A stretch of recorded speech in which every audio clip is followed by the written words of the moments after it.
econômica, social, saúde, esporte e por aí se vai. No programa de hoje, como sempre em todas as quintas-feiras, a partir das 10h30 da manhã neste programa, você tem um encontro marcado com os profissionais do escritório BAC Advogados, ou BAC Advocacia.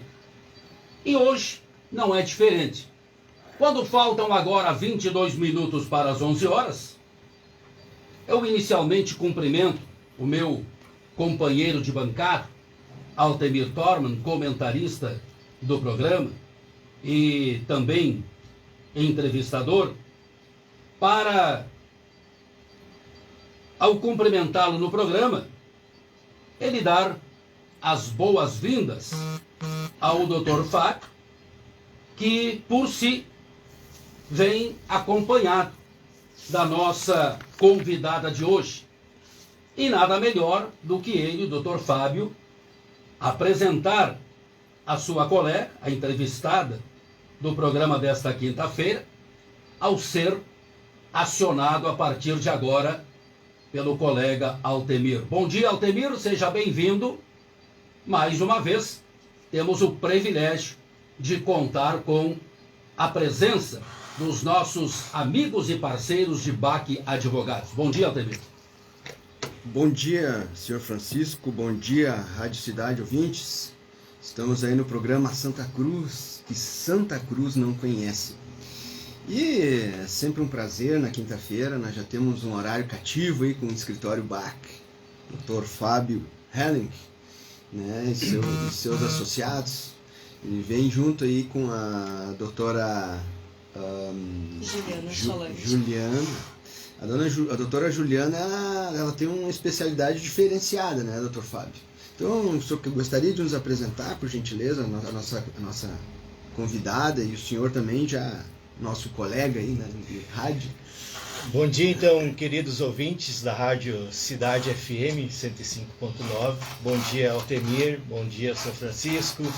Agradecemos em primeiro momento essa satisfação de nos convidar para esse momento de divulgar o nosso trabalho e tirar dúvidas dos nossos ouvintes, da população em geral. Eu sempre falo sobre tirar dúvidas, o conhecimento é muito bom, porque as pessoas muitas vezes não sabem dos seus direitos e acabam sendo prejudicados.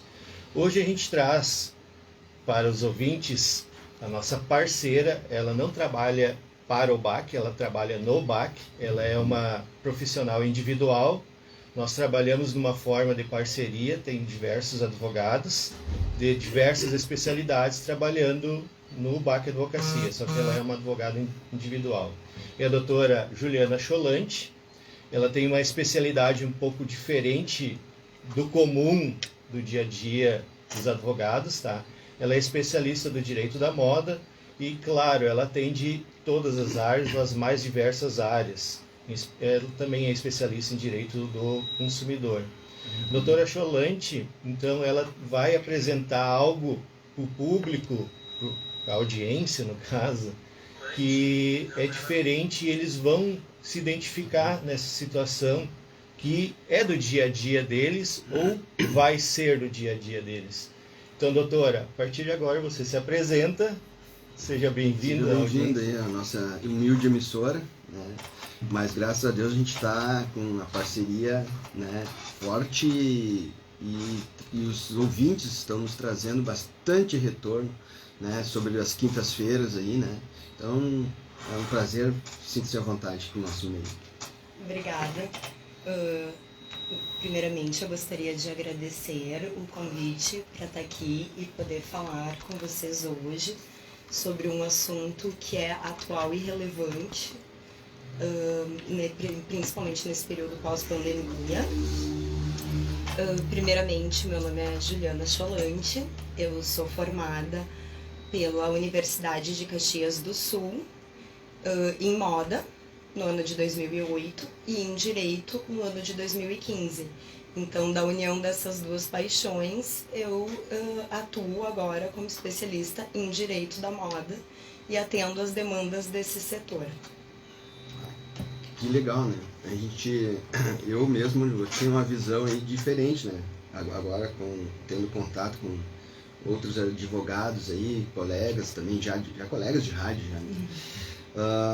A gente não sabia que, assim como medicina tem as suas especialidades, neuro, cardio, né? Assim como a enfermagem também tem as suas especialidades, o direito também, né? E o direito abre um leque muito grande aí, né? Para as pessoas, né? E muitos ouvintes não sabem disso. Então, isso que nós estamos trazendo é algo de suma importância para os nossos ouvintes, e a sua presença aqui, doutora, será abençoada, graças a Deus, tomara, vai ser. Muito obrigada. Sim, o direito da moda, ele é um ramo relativamente novo no direito.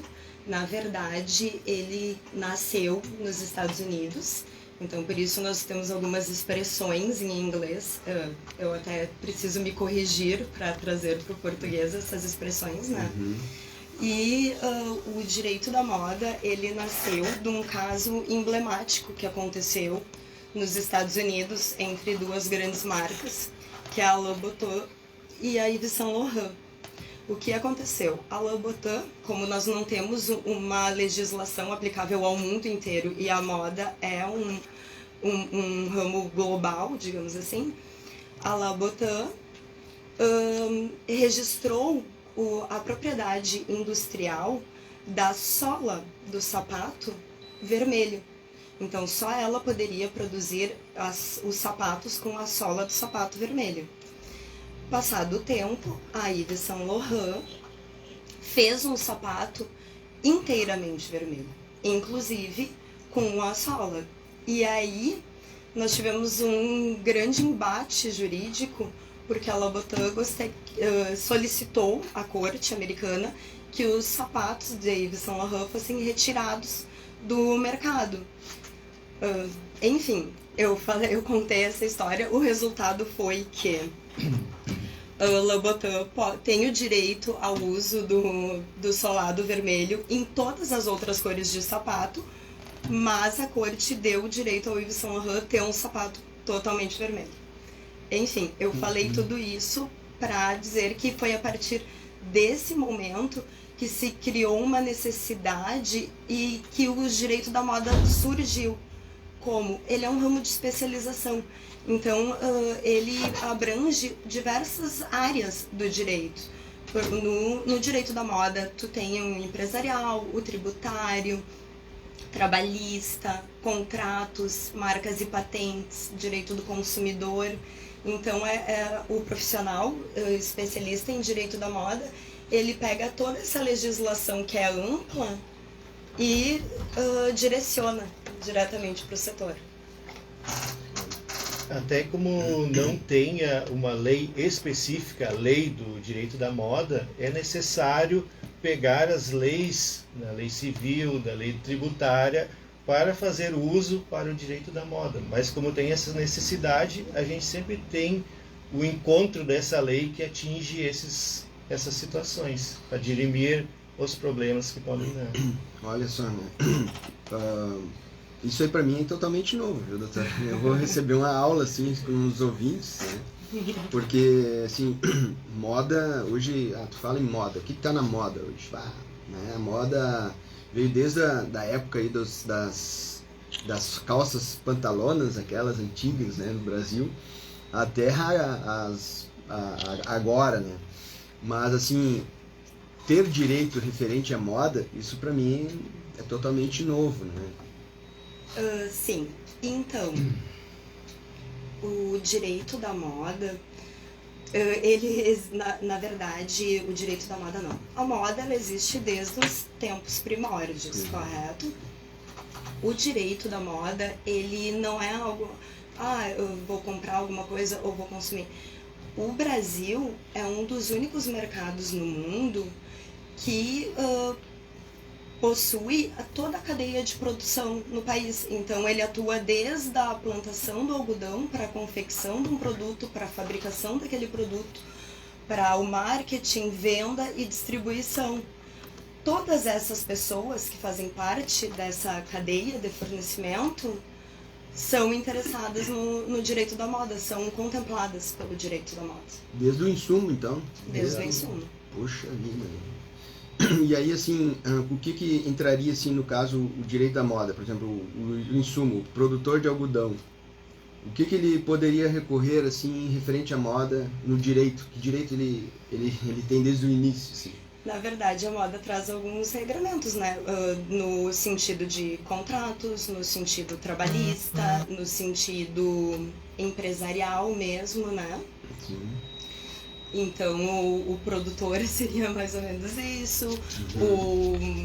O empresário já entra ali no direito societário, contratos, marcas e patentes, até mesmo porque dentro dessa área tu tem profissionais que trabalham com criatividade. Então, e com a internet também, como tu faria para lançar um produto e ele poderia ser reproduzido por qualquer pessoa, né? E tu não oferir o lucro desejado com a tua própria invenção. Então, o direito da moda, ele... Eu vou contribuir um pouco, começando pelo produtor, tá? O direito da moda, então, quando vai produzir uma roupa específica, patenteada, ela vai requerer insumos específicos. Então, nesse momento, a empresa, a manufatura que vai produzir o tecido, ela vai exigir desse produtor um algodão especial, um algodão orgânico, e nesse sentido que começa. Então, a moda, ela surge. Alguém lança a moda e precisa tratar ela do princípio já. Entregando o algodão correto, produzindo naquele formato, usando funcionários que não sejam escravizados, que precisam também atender à legislação, que isso é uma obrigação necessária para o produto final. Então ele precisa atender todas essas demandas jurídicas já do princípio. Então o produtor ele vai fazer um contrato inicial garantindo a qualidade. A gente está falando de algodão, mas pode ser diversas, pode ser seda. Tem roupas aí com couro de jacaré. Exatamente, couro de jacaré. Então isso precisa atender especificamente a necessidade da demanda. Então abrange muitas pessoas que no momento hoje podem estar trabalhando numa empresa calçadista, que a região está em crescimento, tá? É para atender essa moda. O que está na moda? Sandália salto alto. Então, eles têm essa demanda para atender, contratam trabalhadores da região. Esses trabalhadores, eles precisam, tá? Porque isso é importante também, ser uma empresa idônea, tá? Eles têm que estar com carteira assinada, com salário base, regulado. Então o direito da moda ele começa pequeno e vai abrindo para todos os setores. Né? E agora na época do carnaval, então a moda, né, tem que atender uma demanda também a nível de fantasias, né, e assim por diante. Existem alguns produtos que são colocados no mercado exclusivamente para esse momento, especialmente no Brasil, né, o país do carnaval. Sim. O que o Fábio estava falando antes eu vou me aprofundar um pouquinho mais depois, à vontade, doutor. Mas tem a ver com o posicionamento e os valores da marca, que a marca gostaria de passar para o público, né? Então essa cadeia de fornecimento toda, ela tem que conversar, digamos assim, com esses valores e com esse posicionamento. Por um exemplo, questões sociais, sustentabilidade. A gente vê muitas marcas hoje levantando essas bandeiras e daí, imagina, por um exemplo, uma marca que levanta a bandeira nas suas propagandas de sustentabilidade, produzir um produto, pegar um fornecedor, um terceiro, que não cumpre com a legislação trabalhista ou que não cumpre com a legislação ambiental. Isso acaba ferindo a imagem daquela empresa, a imagem daquele produto e todo o valor agregado que o produtor, que o fornecedor, que o empresário tentou colocar naquele produto, acaba restando prejudicado. Vejam só, né? Obrigado pela contribuição, doutora. Essa é muito, muito interessante e a gente vê que a abrangência é enorme, né? É enorme. E as pessoas não pensam nessa relação de direito da moda, mas é isso que abrange a população em geral. Querendo ou não, em algum momento, inclusive a gola polo, ela foi projetada, ela foi patenteada, alguém decidiu essa cor é predominante ou não, e dali em diante, tá? Então quem faz os projetos, ele precisa analisar tudo isso, tendências, né, doutora Juliana? O designer, sim, precisa não só fazer o briefing da empresa, né, com essa questão do posicionamento, dos valores, de maneira que o produto converse, mas também conhecer muito o seu público, para quem aquele produto se destina. Se é mais jovem, se é mais velho, se, digamos, é um público feminino, sim, mas é mais jovem, é mais velho, trabalha em casa, trabalha na rua, atender essas necessidades, né? Então, voltando ao nosso assunto aqui sobre comércio virtual, né? Com a pandemia, então, o comércio foi diretamente, amplamente impactado.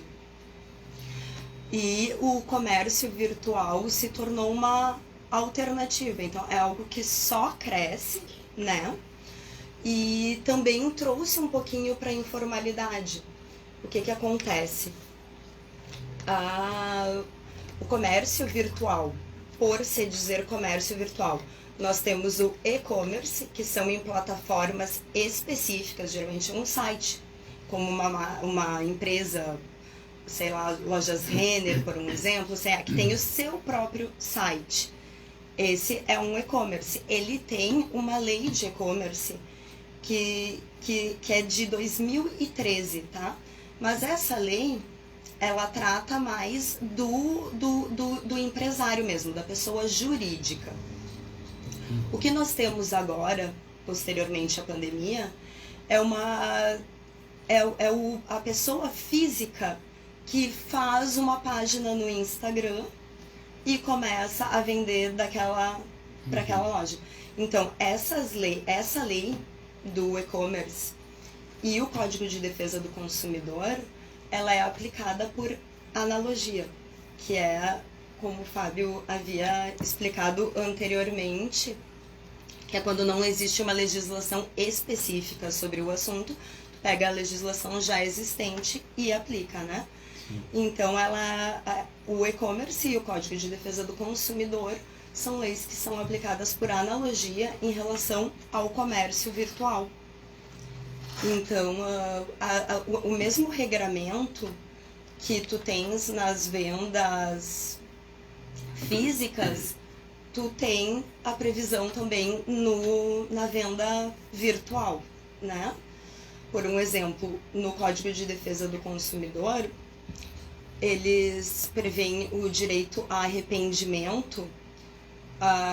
O consumidor tem um prazo de 7 dias para se arrepender da compra feita em um ambiente exclusivamente virtual. Ao contrário do espaço físico. No espaço físico, o cliente não tem direito de ir lá na loja, experimentar, comprar, ir embora e depois retornar querendo devolver aquele produto. No ambiente virtual, tu tem um prazo de 7 dias para se arrepender. E se tu te arrepender e quiseres devolver esse produto, o ônus do frete, da devolução, é da empresa também. Da empresa ou da pessoa física, do vendedor, no caso, né? Também tem as questões ali do prazo para reparação de um defeito, que o prazo é de 30 dias no máximo, né? E o artigo 18 do Código de Defesa do Consumidor prevê que caso o fornecedor ou o vendedor não consiga resolver aquele defeito, tu tens 3 opções, o consumidor tem 3 opções que ele vai determinar, que seriam a substituição do produto, a restituição do valor pago ou o abatimento proporcional no preço. Além do vício oculto, né? O vício oculto, o Fábio me ajuda aqui, o vício oculto é um vício que ele não está visível na hora da compra, ele se revela algum tempo depois. A gente usa muito o exemplo dos veículos, né? Que tu compra numa concessionária, sai dela perfeito, alguns meses depois aparece um vício oculto. Porque daí esse prazo se estende para 90 dias, né? Podendo ser negociado entre o fornecedor e o cliente até a extensão. Vou contribuir nessa questão do direito de arrependimento. É comum as lojas, muitas vezes, trocarem um produto de presente, só que isso é uma questão de gentileza. A gentileza, eles querem atingir o público da satisfação, tá? Na questão de comércio virtual, então eles têm uma obrigação. Se a loja física, tu for lá, provou a camiseta, saiu com ela teoricamente satisfeito e em casa tu olhou, não gostei da cor, a loja não tem obrigação de fazer essa troca. Já o comércio virtual, tu tem esse direito de arrependimento.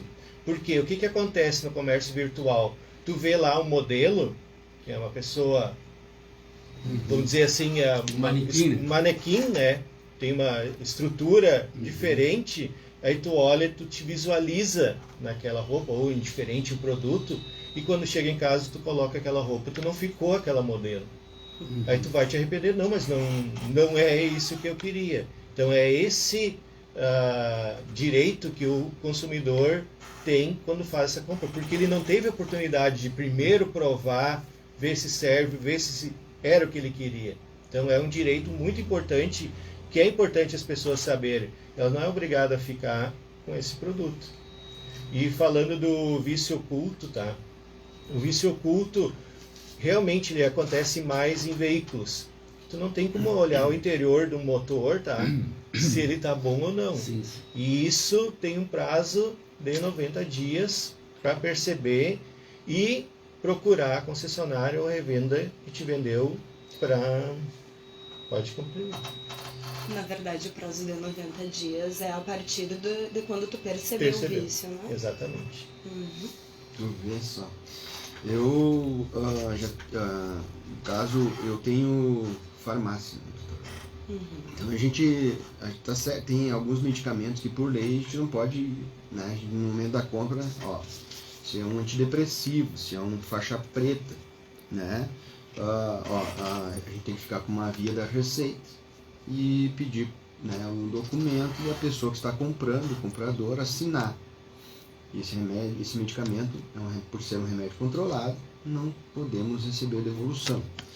Mas, em contrapartida, a gente vê os outros medicamentos que não são controlados, como anti-inflamatórios, analgésicos, que a gente vê muito assim, acontece muito comigo assim, eu vim comprar dipirona, mas aí estava escrito na receita dipirona comprimidos, mas a minha mãe é idosa, ela não consegue engolir o comprimido, só gotas, entendeu?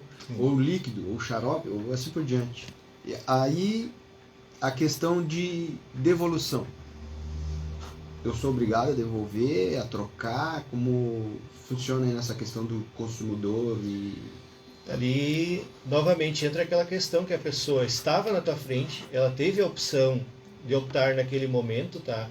O que ocorre? O que é o interessante? Tu quer ter uma boa relação da pessoa, vai no teu consenso. Vou trocar por gentileza, não venha ser uma obrigação, tá? Porque ela teve a opção de pensar, de analisar.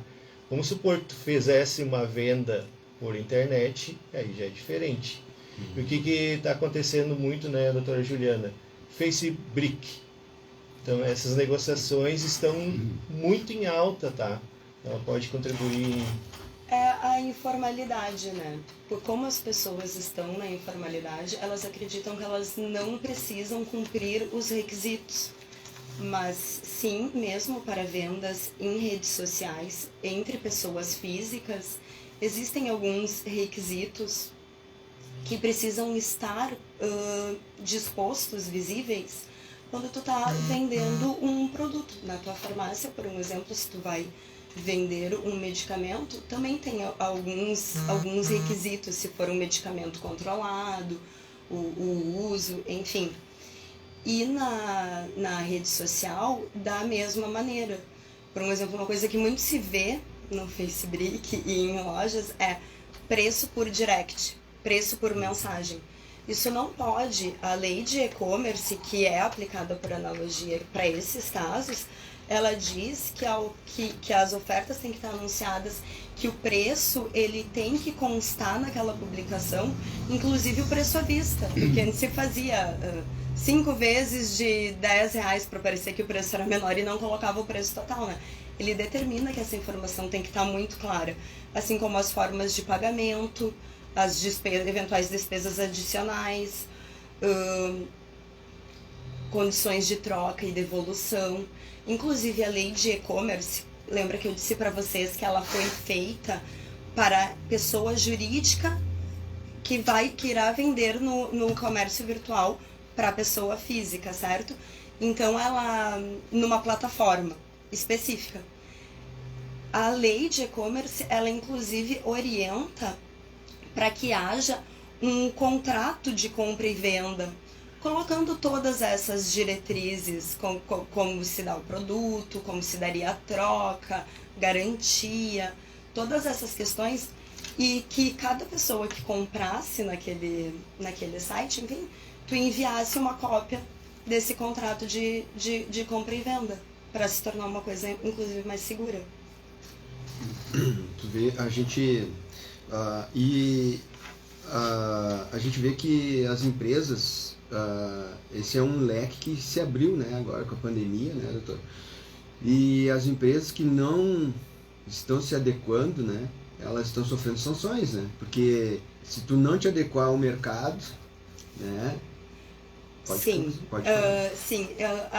pode ocorrer algumas sanções que vão dentre multa, a apreensão do produto, até a cassação de licença do estabelecimento ou de produção daquele produto. Então, as sanções, elas podem ocorrer e... Perdão. As sanções, elas podem ocorrer, sim, inclusive se algum fornecedor, se algum consumidor se sentir lesado, pode fazer uma denúncia em relação à empresa e ela vir a ser processada. Enfim. E essa denúncia seria onde? Com quem? Sabe, por exemplo, eu quero denunciar. No primeiro momento, a pessoa pode procurar o PROCON. Tá. Ele fez a compra, ele fez a tentativa de troca. Ele não foi atendido na tentativa de troca, que ele vai fazer diretamente com o vendedor. Ele vai entrar no site, porque tem a opção ali, ele não é atendido. No primeiro momento, ele procura o PROCON. O PROCON não atende ele, aí nós recomendamos procurar um bom advogado que trate disso, porque ali vai muito além de o produto em si. Pode até requerer algum dano moral que tu possa ter sofrido em função disso. E muitas vezes acontece até um dano estético, se tu compra um produto e não foi alertado que possivelmente poderia dar alergia, alguma coisa nesse sentido, tá? Então é muito importante as pessoas terem conhecimento e essa empresa ou essa pessoa que for vender esse produto especificar bem o que está vendendo para a pessoa ter conhecimento. Vamos supor que ela não passa essa informação, a pessoa acaba tendo os seus direitos prontos para serem usados, né?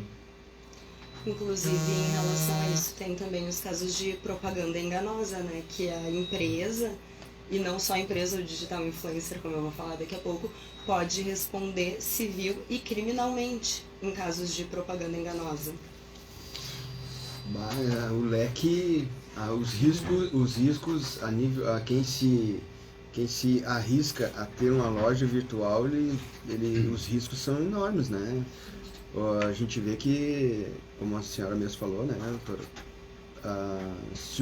a integridade do produto, a qualidade do produto, né, a eficiência do produto não fecha, isso aí pode ocasionar todas essas todas essas questões. Sim, isso foi determinado no Código de Defesa do Consumidor, né?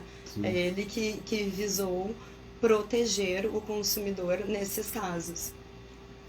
Acontece que com o tempo nós acabamos saindo da venda física, né? Que era muito mais fácil. Eu comprei um produto e ele deu problema, eu vou até a loja, devolvo pro vendedor, consigo falar cara a cara, né? Mas no ambiente virtual não é isso que acontece. Inclusive por isso que a lei de e-commerce também determina todos os dados que aquela empresa precisa disponibilizar para poder vender no e-commerce, como seu nome, CNPJ, endereço, opções de contato, para aquele cliente ter acesso à loja, ao vendedor, fornecedor, né? Essa pandemia, ela aumentou muito essas vendas, então as empresas tiveram, as que não tinham venda virtual, acabaram se adequando, então praticamente todo o comércio acabou se adequando a isso. E nem sempre todos eles atendem essa lei do e-commerce, até por falta de conhecimento e gostariam de agilizar a situação.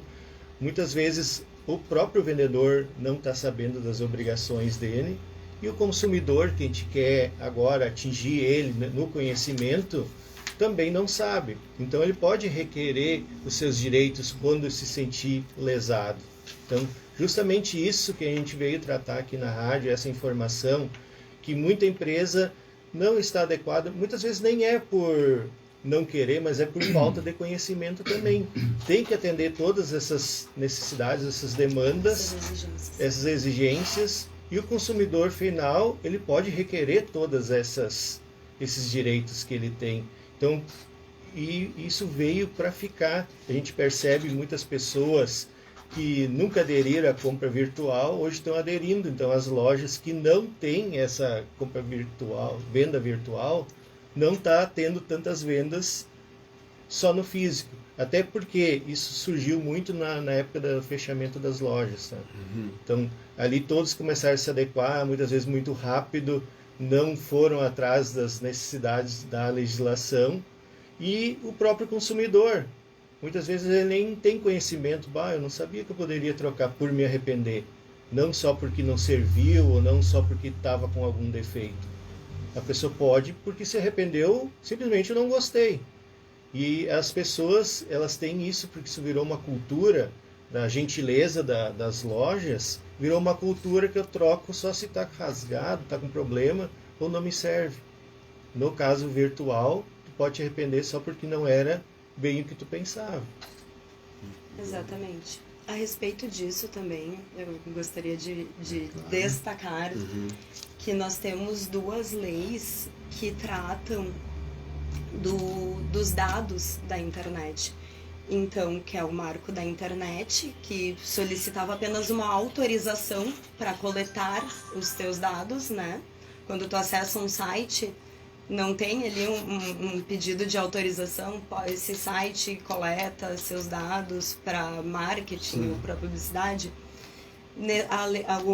Essa lei, o marco da internet, ela tratava exclusivamente da necessidade do consumidor autorizar o recolhimento daqueles dados. Já a LGPD, que eu acredito que a minha colega Márcia já tenha vindo aqui e falado um pouquinho, ela já fala mais quanto ao tratamento desses dados, como a finalidade, a adequação à necessidade e a transparência deles. Isso é algo muito importante também. Até mesmo porque tem muitas lojas que acabam fazendo sorteio e acabam pegando os dados sensíveis das pessoas. Então, elas têm que se atentar a isso. Outra coisa que eu gostaria de destacar para quem faz promoções é que as promoções, se não constar no encarte, no post, no local, a data de validade, ela continua te obrigando indefinidamente naquele valor, né? Então, é muito importante que se tu fizer uma promoção, tu coloque a promoção válida até 28 de fevereiro ou enquanto durarem os estoques, para se eximir dessa responsabilidade de continuar oferecendo aquele produto por esse preço promocional. Então, assim, o empresário, ele tem no risco, no meu caso, por exemplo, eu vejo assim, a empresa que não migrar para o virtual, ele perde em algumas questões. E aqui migrar, ele tem como buscar as pessoas que estão mais em casa, ou seja, aumentar o seu leque.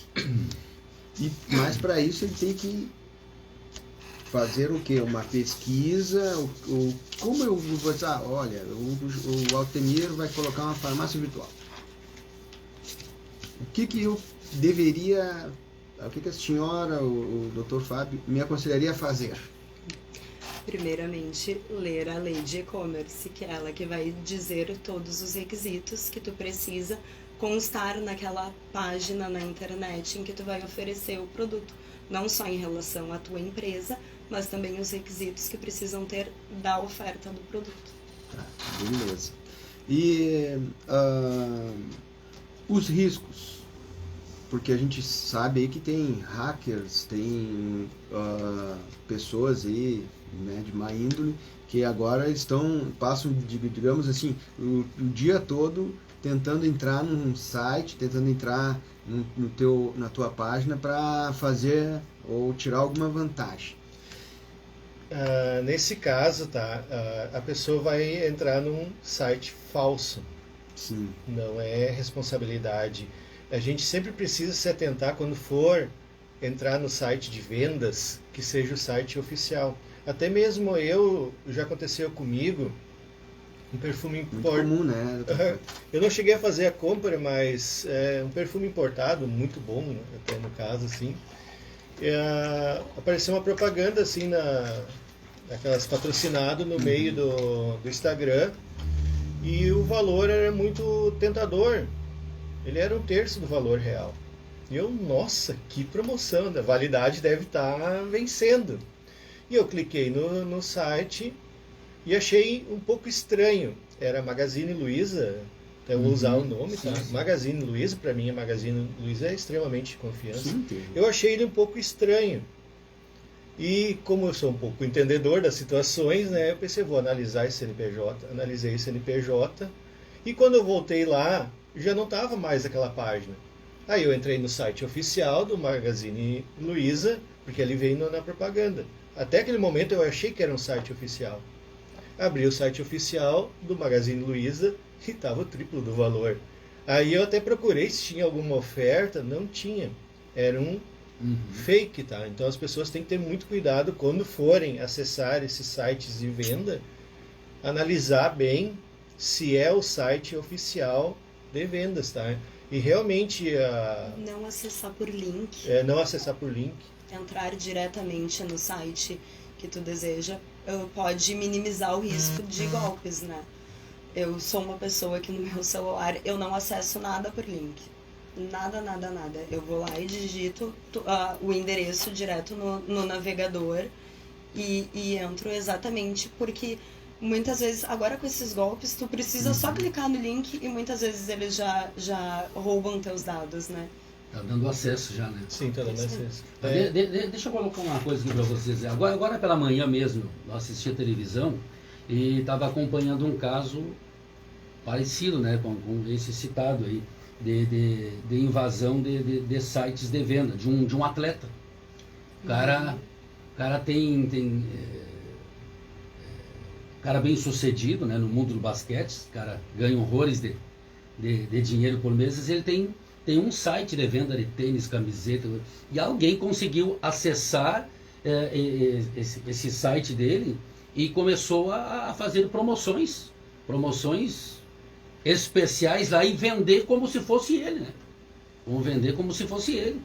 Fez uma cópia, alguma coisa assim do site dele, vendendo o produto dele, e aí começou a lesar inúmeras pessoas que compraram, mas que nunca receberam, né? Então, quer dizer, de alguma forma eles conseguem ainda fazer isso, às vezes não no site oficial, mas tem como fazer uma cópia dos dados daquela imagem, não sei como, mas eles fazem, né? E o cara vendendo, estava dando agora pela manhã ali.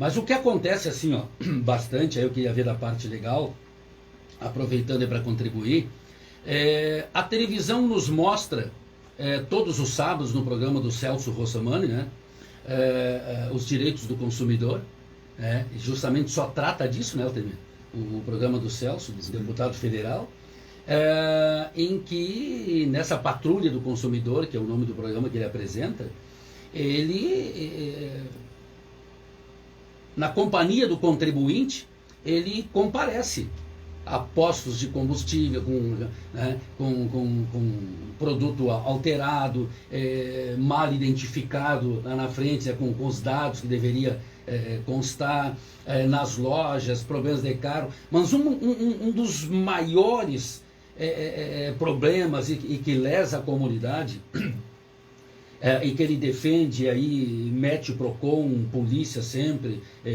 gera grandes confusões, é a compra de um determinado produto e esse produto não é entregue.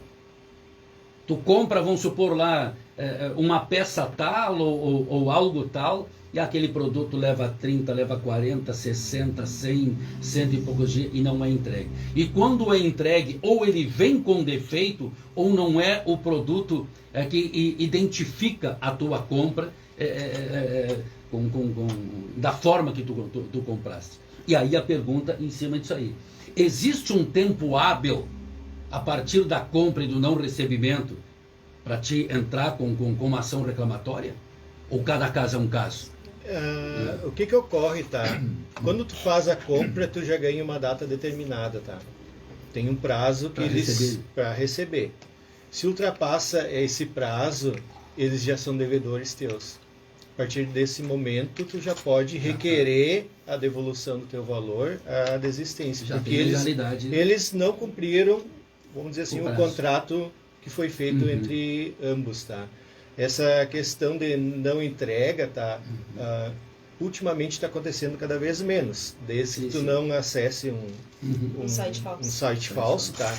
Então, está criando muita credibilidade. Eu conheço pessoas, vamos dizer, a moda antiga ainda, fazendo compras atualmente, diversas compras. Por quê? Cada vez mais a venda online está entrando mais no crédito. Eu comprei 10 coisas, não deu problema, não vou deixar de comprar.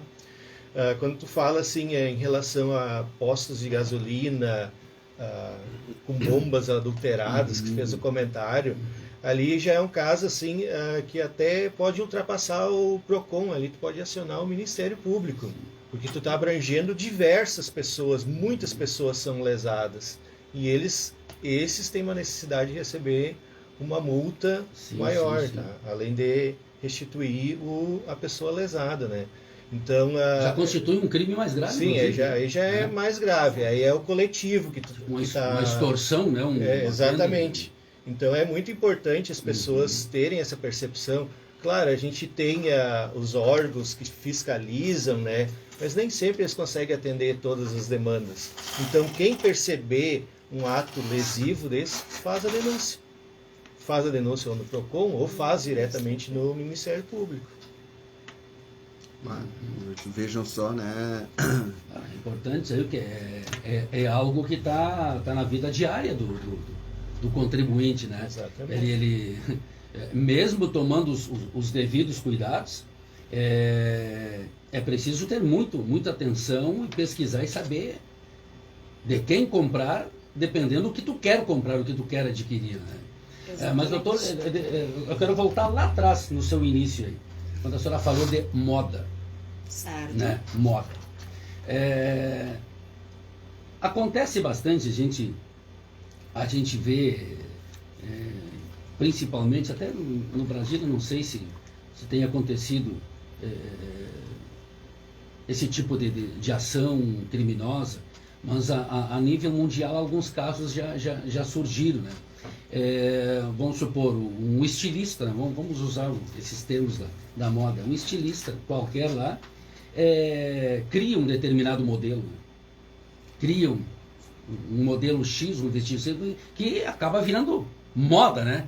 Moda de verão ou de inverno ou sei lá, do alto escalão, coisa e tal, e lança aquele produto. Digamos que um outro colega de profissão, nitidamente, talvez não 100%, mas ele copie aquela moda e lança também, né, aquela moda com alguns detalhezinhos diferentes, mas que dá para identificar que é aquele modelo lançado.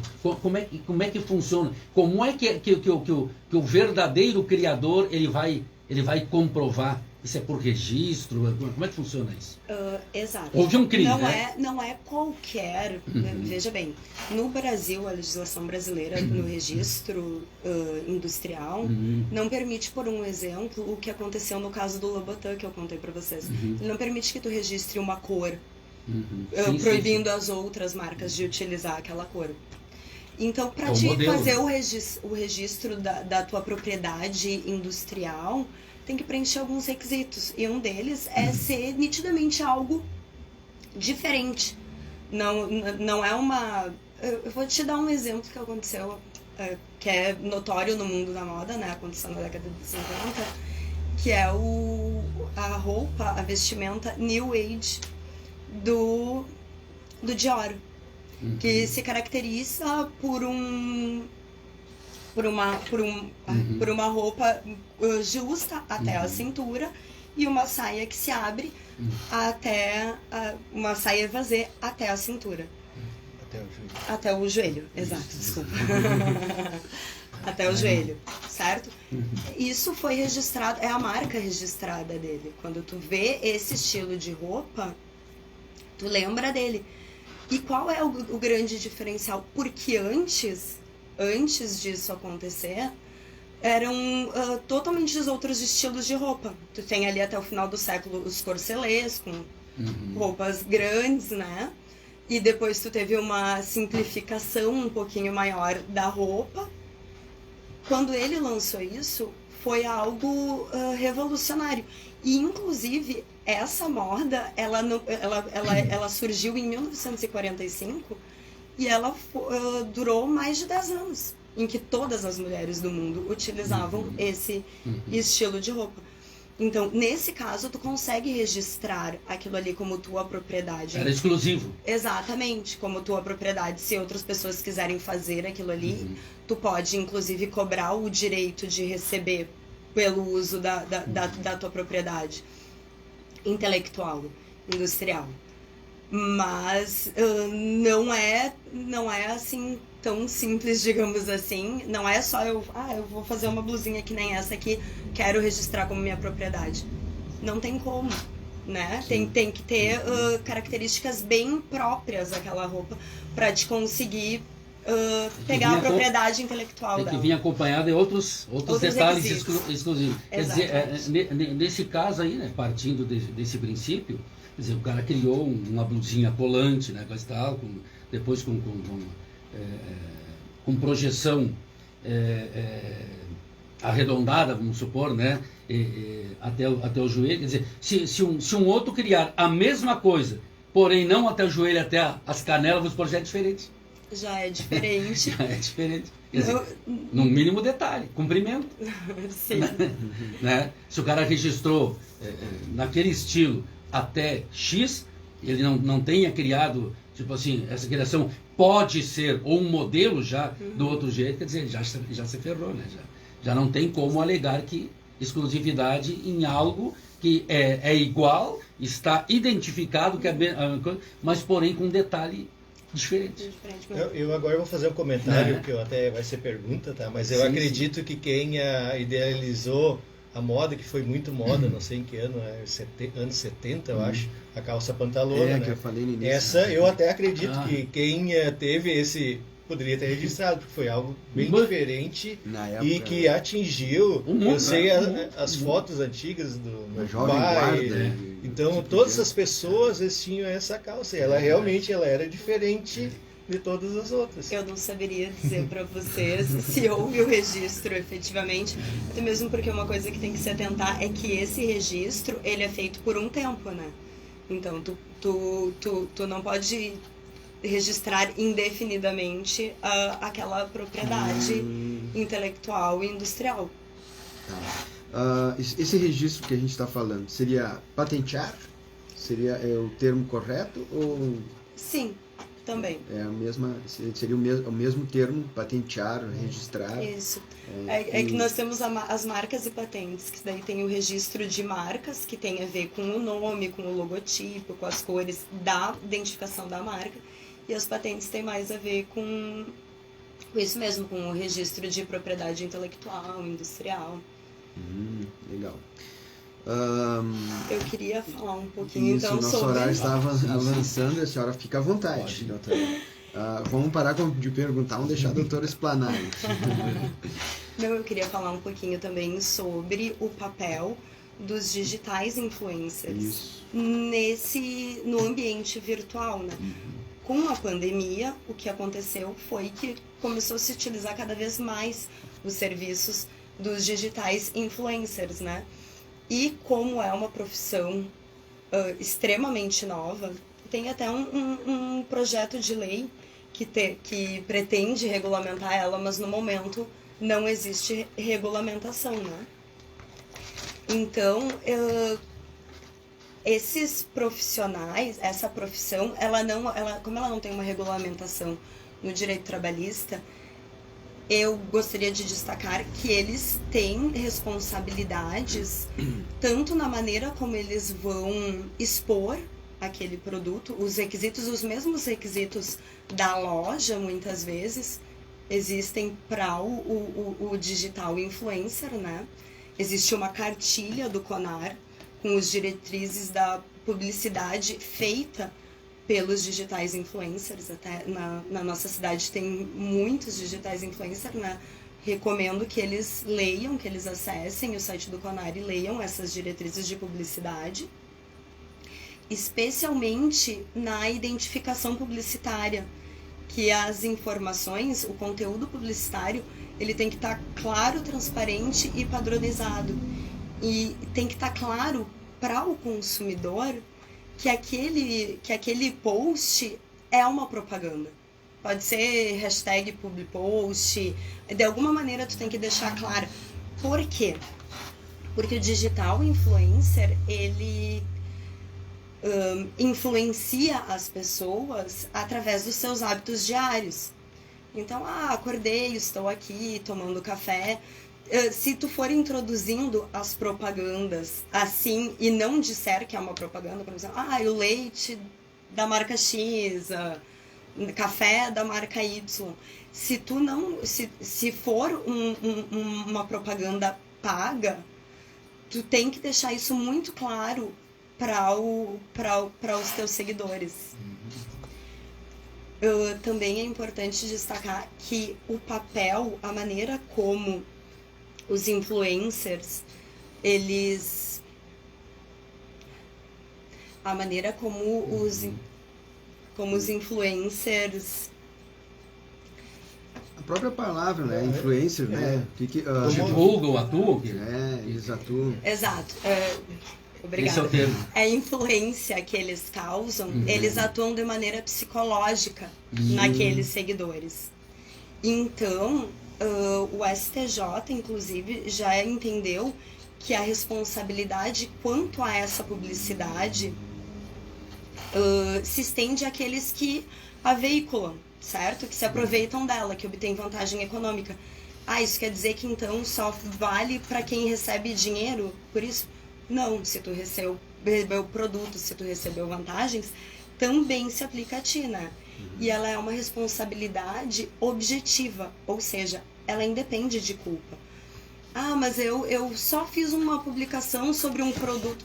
Aconteceu. Eu tenho um exemplo para dar para vocês, que é o caso de uma influencer, a Virgínia Fonseca, e ela foi condenada porque ela foi contatada por um vendedor, enfim, por um fornecedor, e ela fez essa propaganda e direcionou para um site, só que era um site falso. E daí os seguidores dela entraram no site, compraram, pagaram valores caros por um celular, se eu não me engano, certo? Obrigada.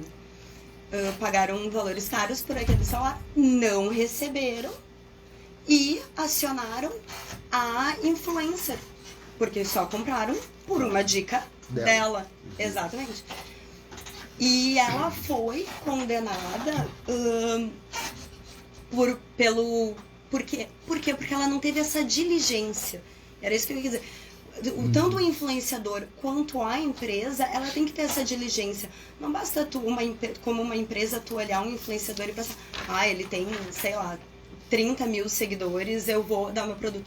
Mas tu sabe qual é o posicionamento dele? Tu sabe qual é os valores dele? Na pandemia também aconteceu de uma blogueira fitness que tinha contratos milionários e ela não respeitou a pandemia, fez algumas festas e tal, e foi cancelada na internet. Essas empresas que contrataram ela simplesmente saíram, né? Sim. E se tu não tem um contrato entre o influencer e a empresa para reger essa relação, tu fica totalmente à mercê, né? Eu tive um primeiro contato com esse influencer aí.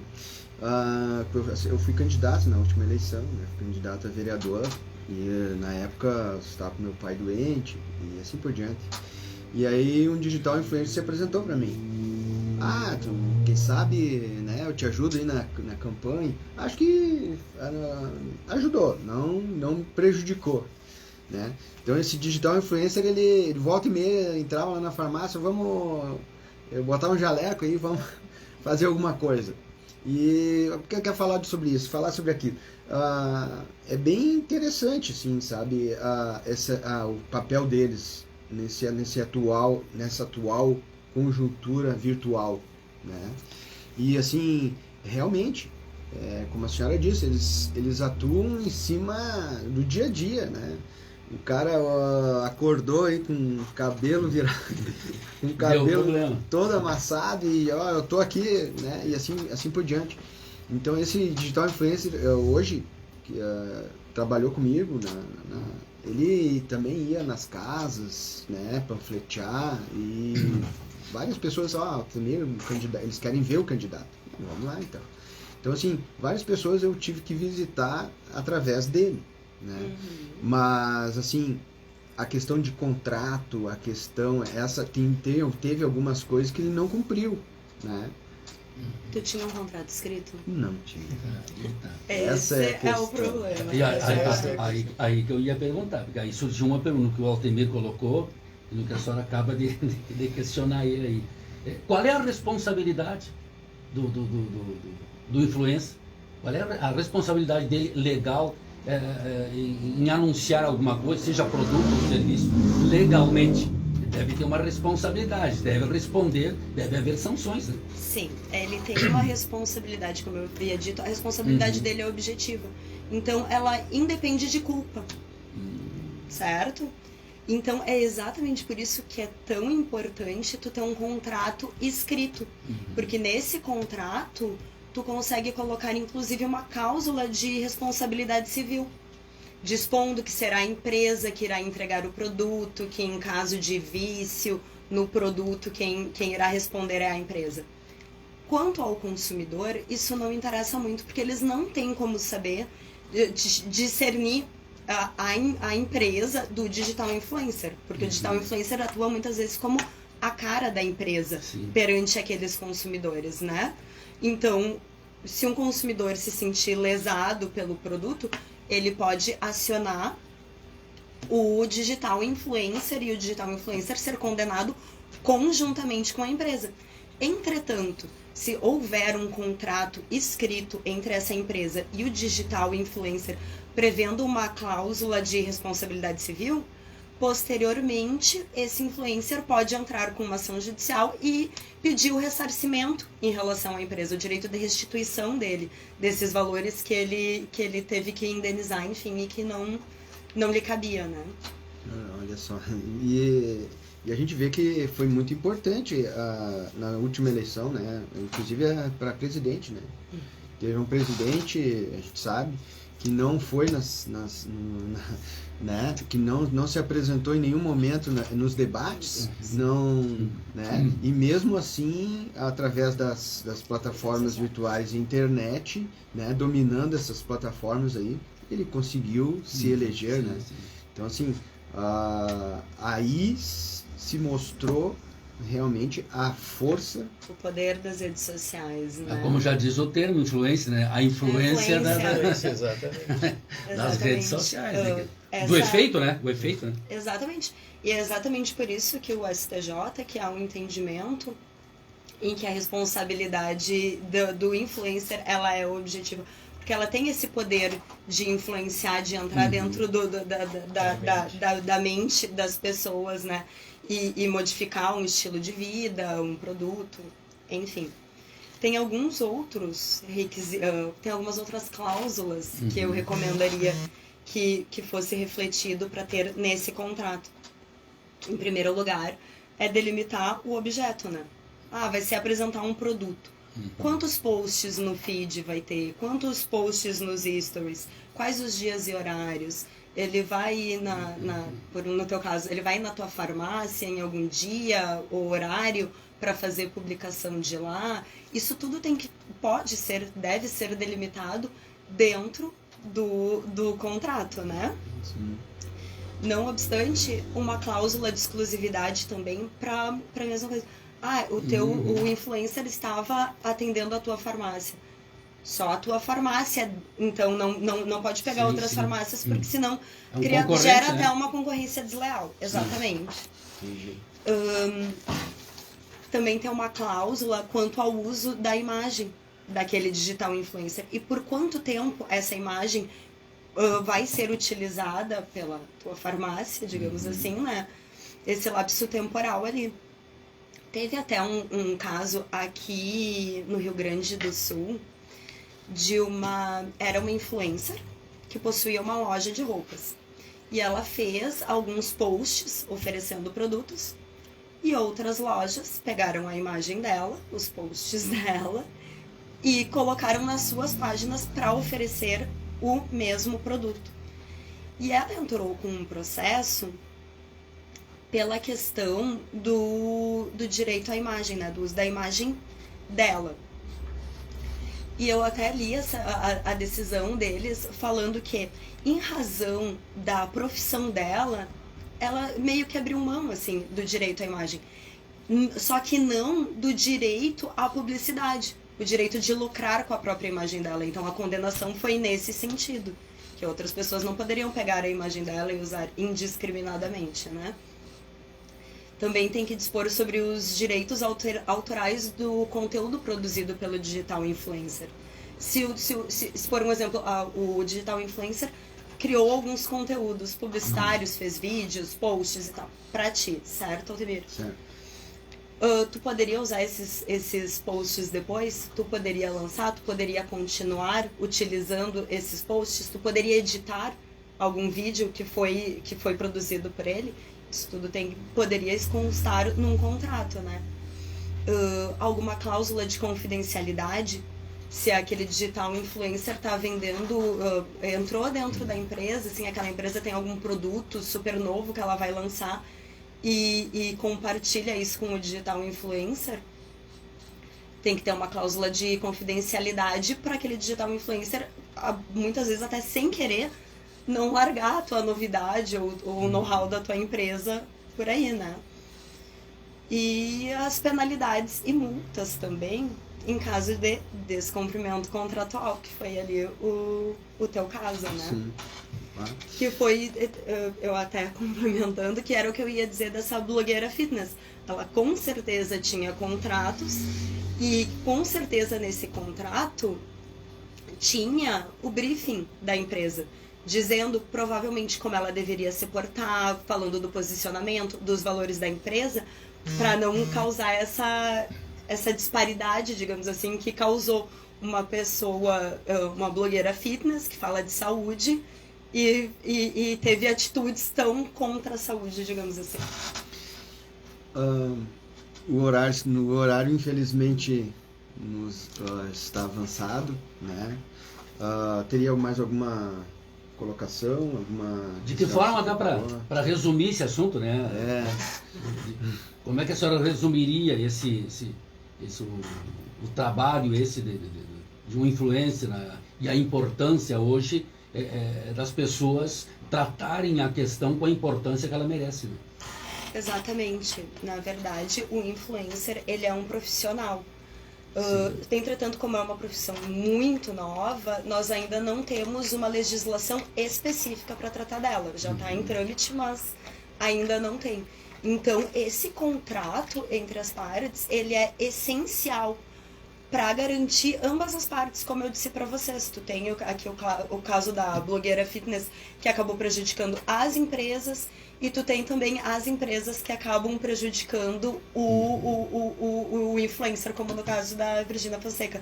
Então, é essencial que tanto a empresa quanto o digital influencer, eles se busquem, eles se pesquisem antes de fechar essa parceria, para ver se fecha mesmo os valores, o posicionamento. Que é uma cumplicidade, né, doutor? Exatamente. É uma cumplicidade. Alguém, um influencer, no caso, está prestando um serviço, oferecendo um serviço, e do lado de cá alguém está contratando um serviço. Exatamente. Então existe uma cumplicidade, um casamento aí que precisa acontecer nas normas da lei, né? E precisa ter regras bem claras, inclusive para não prejudicar nenhuma das partes. Isso aí. Então, para contactar com a doutora, né? O programa Santa Cruz, que Santa Cruz não conhece. Olha aí, ó. Doutora em Direito da Moda e também atuação de digitais influencers. A Santa Cruz, que Santa Cruz não conhece, está aqui. É isso, né? Como entrar em contato com a senhora, seu telefone, se a senhora quiser, né? Ou seu endereço, seu contato. Eu atuo, então, dentro do escritório da BAC Advocacia.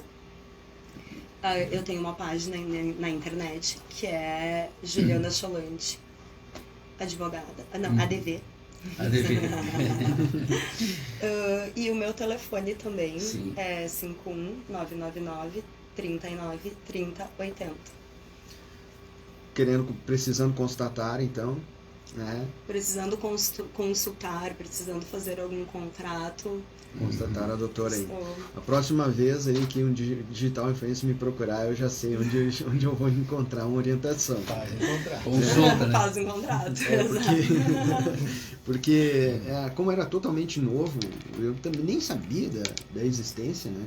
Mas eu achei interessante a colocação dele e realmente não me prejudicou em nada. É uma profissão muito importante e ela é muito jovem exatamente por isso.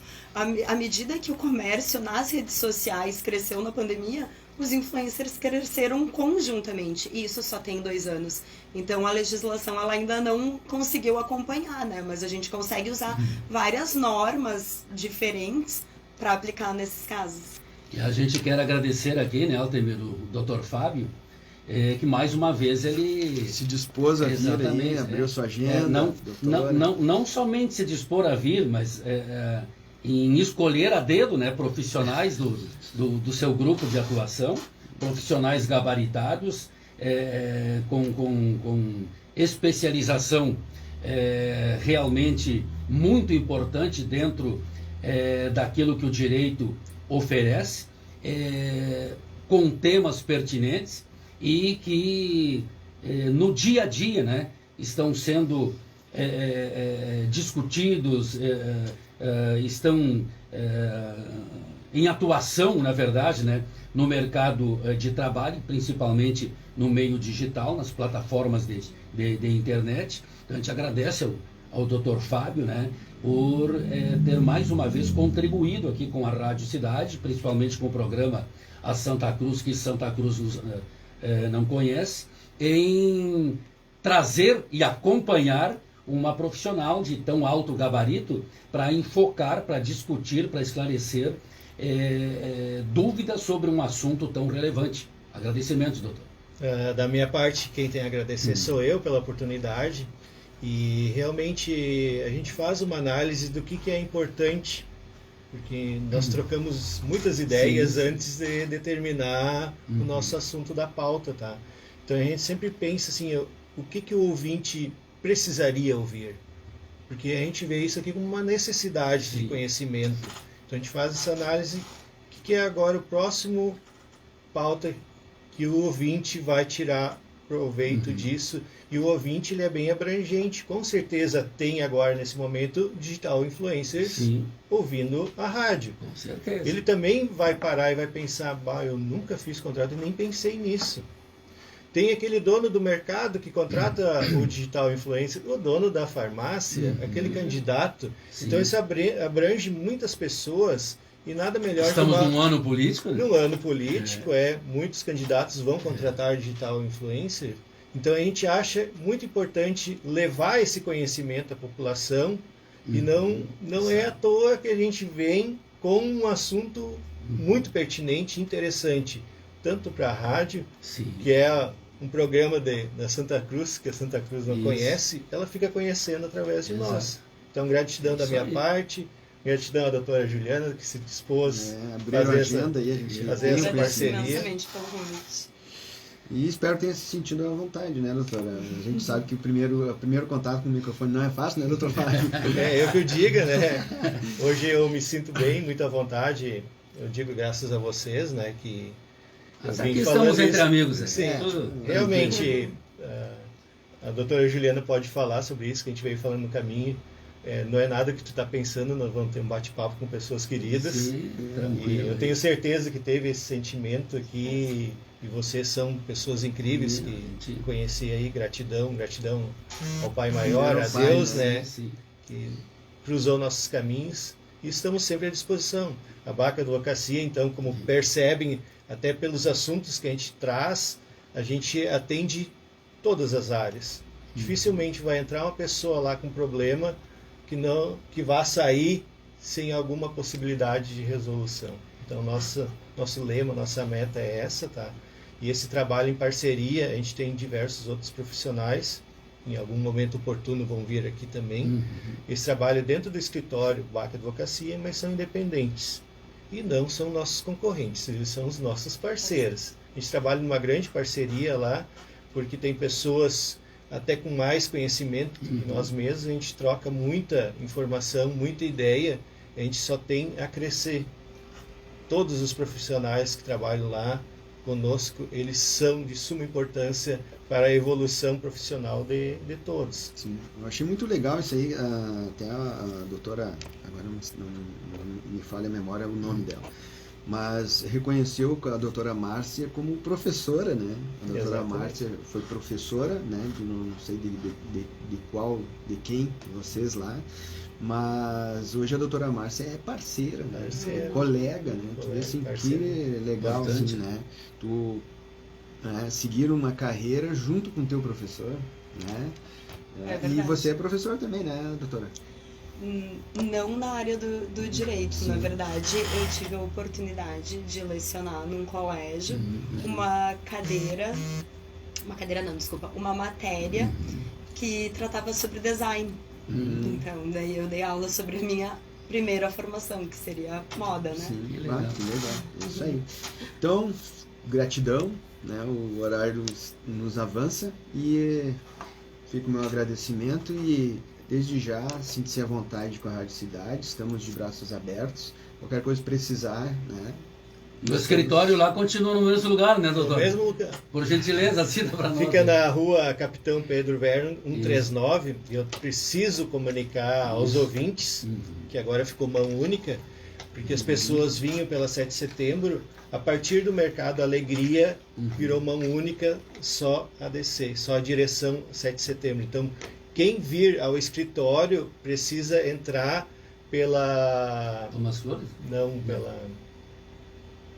Marechal. Ali, a rua que vai dar na frente do estádio ali, né? Isso, a Gaspar Silveira Martins. Lá por cima. Então, quem vem pela 7 de setembro precisa dobrar na Rio Branco e adentrar pela Gaspar Silveira Martins e aí descer. É importante a gente comunicar, porque ainda ontem, já faz, eu acho que 2 semanas que está em mão única, ainda ontem passou um carro na contramão por mim. Acontece, né? Sim. Então, a Aqui gente... pela Marechal não entra mais, entendeu? Já Floriano que Pode entrar, Até um mas pedaço. só até o Mercado Até o Alegria, até o mercado. shopping. Ali tu precisa dobrar. Ali. Então, quando o cliente marca conosco, a nossa secretária, Dona Patrícia, ela já Sim, sim. orienta os clientes, porque é uma novidade, Sim, sim, sim. muitas pessoas não perceberam Sim, ou sim. não sabem, tá? Então, é interessante esse conhecimento. Criar confusão. Né? Exatamente. Telefone, lá do escritório fixo. Lembra dele? Eu tô Tem lembrando. 3715, né? É 3715. Eu vou devendo agora, que eu não tô lembrando da cabeça. Faz parte. Faz parte. Gente, 7 minutos estão faltando para o meio-dia. Obrigado a todos, muito obrigado pelo carinho, obrigado pela